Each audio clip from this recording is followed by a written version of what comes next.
बिस्मिल्लाहिर्रहमानिर्रहीम। लाखों करोड़ों दुरूदो सलाम मोहम्मद मुस्तफ़ा सल्लल्लाहु अलैहि वसल्लम और आले मोहम्मद पर। मैं हूँ उमर दराज गोंदल। आज का दिन बहुत अहम है इस लिहाज से कि आज इमरान खान जो हैं वो इस्लामाबाद जा रहे हैं और उन्होंने इस्लामाबाद में जो मुख्तलिफ उनके केसेस हैं, उन्होंने इंसदाद दहशत गर्दी अदालत में जाना है, इस्लामाबाद हाई कोर्ट के अंदर जाना है, नैब पिंडी में पेश होना है। वहाँ पे वो बता चुके हैं कि 80% इम्कान है कि उनको गिरफ्तार कर लिया जाएगा। उसके अलावा सुप्रीम कोर्ट ऑफ पाकिस्तान के अंदर आज जो 3 रुकनी बेंच है वो इलेक्शन कमीशन की नजर सानी की दरख्वास्त सुनेगा और जिसके अंदर वफाकी हुकूमत कह चुकी है जी इलेक्शन नहीं हो सकता। निगरान हुकूमत को अब याद आया है कि आपका ये मैंडेट ही नहीं है तारीख देना और आपकी वजह से ये मसला हुआ वो मसला हुआ। 9 मई वाली कहानी भी उन्होंने सुना दी और उससे हटके इमरान खान को तौहीन इलेक्शन कमीशन के केस के अंदर भी तलब कर रखा है इलेक्शन कमीशन ने और इमरान खान ने अभी तक कोई इशारा नहीं दिया कि वो इस केस के अंदर वहाँ पे पेश होंगे।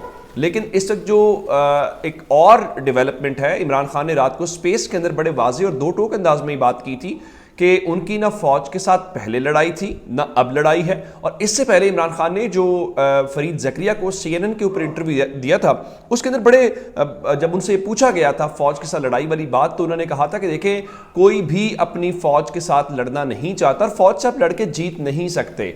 और उन्होंने कहा कि अगर आप जीत भी जाएं तो मुल्क हार जाता है। और फिर इमरान खान बारहा ये कह चुके हैं कि पाकिस्तान को एक स्ट्रॉन्ग आर्मी चाहिए और वो कहते आए हैं कि इस मुल्क को एक कहते हैं कि मेरा होना मानी नहीं रखता, एक मजबूत फौज का होना मानी रखता है। मेरे ख्याल से ये बड़ी दुरुस्त बात है। एक स्टेट्समैन को, एक कौमी लीडर को ऐसे ही गुफ्तगू करनी चाहिए।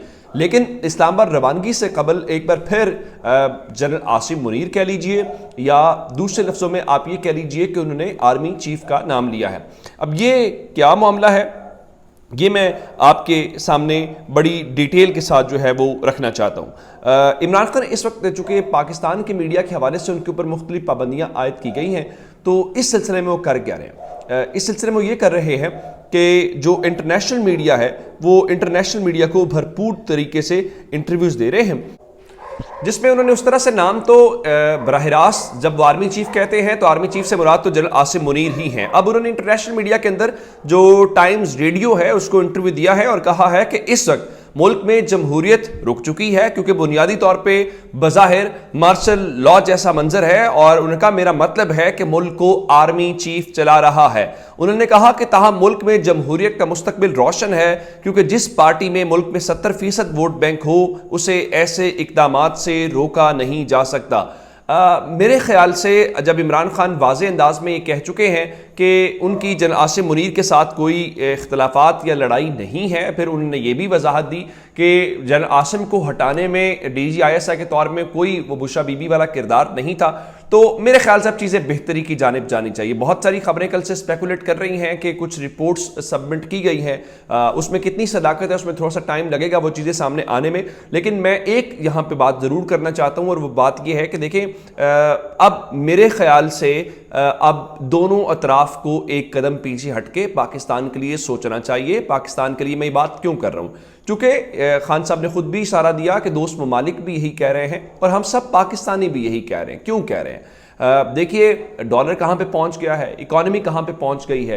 देखिए अगर हम तो सब पाकिस्तानी है ना, जनरल आसिम मुनीर को इंडिया से तो नहीं है, पाकिस्तानी है, पाकिस्तान की फ़ौज के जनरल हैं और इमरान खान भी कोई इंडिया से नहीं है या आप और मैं या नवाज शरीफ जरदारी भी इंडिया से नहीं है, सब पाकिस्तान से हैं। तो अगर पाकिस्तान से हैं तो दुश्मन भी आपस में लड़ पड़े तो वो भी कहीं ना कहीं मुज़ाकरात करते हैं। तो हमें कोई वे फॉरवर्ड निकालना चाहिए और अब आगे बढ़ना चाहिए। अब आते हैं इस बात के ऊपर GHQ की जानिब से। GHQ में भी एक तकरीब का एहतमाम किया गया और ISPR ने एलामिया भी जारी किया और एलामिया के अलावा जो उस एलामिया का बड़ा वाज़ेह अंदाज है, मैं उन्हें बताया कि फौजी तनसीबात यादगारों और शहदा की हुर्मतों पर जो हमले हैं वो नाकाबिले बर्दाश्त हैं। और इसके साथ ही 25 मई को यौम तकरीम शहदाए पाकिस्तान मनाने का जो ऐलान है वो कर दिया गया है। और जनरल आसिम मुनीर ने GHQ के अंदर मुख्तलिफ जो शहदा हैं उनके जो वरसा हैं उनके साथ मुलाकात की, उनको एजाज़ात दिए जो कि एक फ़ौज के अंदर एक मामूल की एक्टिविटी भी है और ये बड़ी अच्छी जो रिवायत है वो हमें दिखाई देती है। अब थोड़ा सा आगे चलते हैं और मैं आपको इस हवाले से एक और अपडेट देना चाहता हूँ चूँकि आजकल सॉफ्टवेयर अपडेट करने की हम बहुत सारी बातें सुन रहे हैं। तो अब दो शख्सियात के हवाले से खबर है, एक शाह महमूद कुरैशी और असद उमर। चूंकि कहा यह जा रहा है कि जितने लोग गिरफ्तार हैं उनके सामने बड़ा वाज़ेह नुक्ता है, और वो नुक्ता क्या है? वो नुक्ता यह है कि आप साइन करेंगे। साइन क्या है? छोड़ने के कि आप पीटीआई, और आप पीटीआई छोड़ेंगे तो ही आपको छोड़ा जाएगा। तो जो साइन नहीं कर रहे उनके समझें कि अभी सॉफ्टवेयर अपडेट जो है वो नहीं हुए।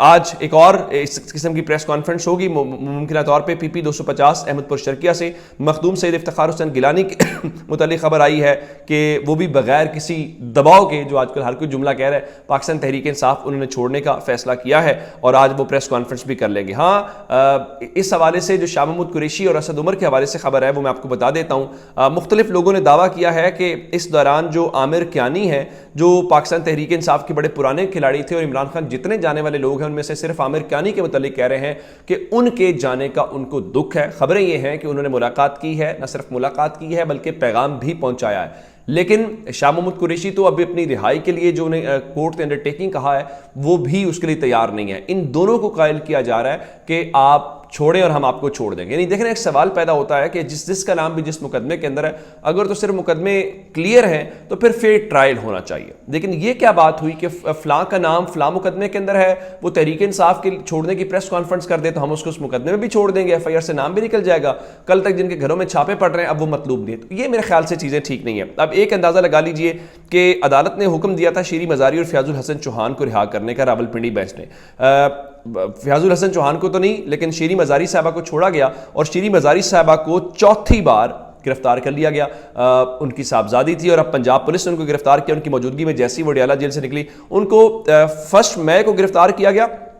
उनकी गिरफ्तारी 12 मई को हुई, जिसमें नक्शे अमन के तहत जो है गिरफ्तारी हुई। फिर उनकी 16 मई को गिरफ्तारी हुई और फिर इस्लामाबाद हाई कोर्ट ने उनको छोड़ा।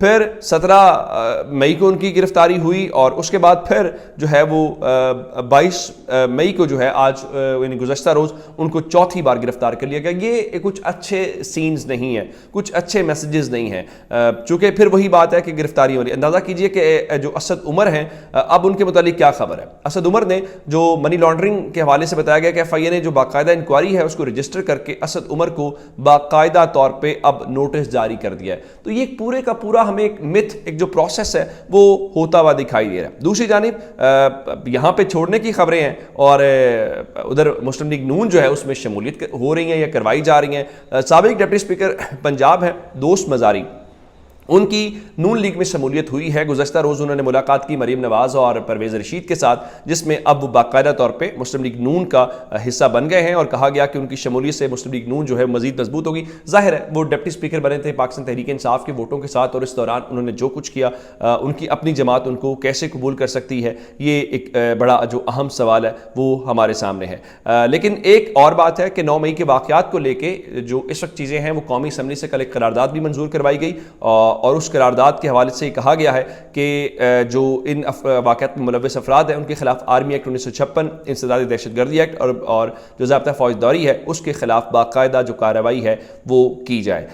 एक खबर मैं आपको और देना चाहता हूँ, चूँकि बहुत सारी बातें हमने सुनी और वो बहुत सारी बातों में से एक ये थी कि चौधरी बिरादर, चूँकि चौधरी परवेज़ लाही रात को एक बयान जारी कर दिया था, तो उसके बाद खबरें ये आई कि जनाब उन्होंने तहरीक इंसाफ की सदारत से इस्तीफ़ा दे दिया। तो मोनिस इलाही ने रात को अपने ट्विटर हैंडल से उसके साथ के लिख दिया है कि फेक है और वो कह रहे हैं कि हम इमरान खान के साथ बहुत डट के खड़े हैं और जो डट के खड़े हैं उनके लिए मुश्किलात हैं। जिस तरह मैंने आपको असद उमर या शीरी मजारी के हवाले से बताया गया, तो आमिर डोगर साहब इनके रहनुमा हैं, उनको जेल से रिहा किया गया और जैसे ही वो बाहर निकले और जेल से निकलने के बाद दरवाजे के ऊपर एक बार फिर उनकी गिरफ्तारी हो गई। तो ये एक पूरा सिनेरियो हमें इस वक्त समझ आ रहा है और पूरे बड़े रिदम के साथ चीज़ें होते हुए दिखाई दे रही है। मेरे ख्याल से कहीं ना कहीं तो इनके ऊपर स्टॉप लगना चाहिए। हम सबको पाकिस्तान का सोचना चाहिए। हम सब ओहदों के ऊपर आते हैं, चले जाते हैं, आज हम हैं कल हम नहीं होंगे, ये एक सिलसिला है, लेकिन पाकिस्तान को हमेशा रहना है तो पाकिस्तान का सोचना चाहिए। अपना बहुत सा ख्याल रखिएगा। खुदा हाफिज़।